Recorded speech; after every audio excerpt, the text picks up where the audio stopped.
Iran సరిహద్దులకి Pakistan బలగాలిని. అదేంటంటే పాపం అదొక అయోమయంలో ఉన్నారు.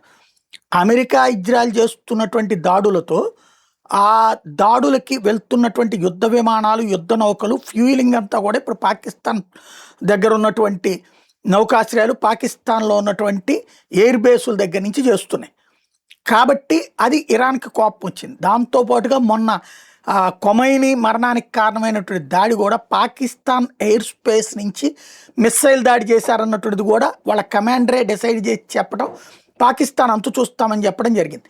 ఇప్పుడు యుద్ధం తీవ్రతరం అవుతున్నటువంటి దశలో అనేక దేశాలు అజర్బైజాన్, టర్కీ లాంటి దేశాల మీద కూడా దాడులు చేస్తుంది. ఓ పక్కన సైప్రస్, ఇరాక్ లాంటి దేశాల మీద కూడా దాడులు చేస్తుంది ఇరాన్.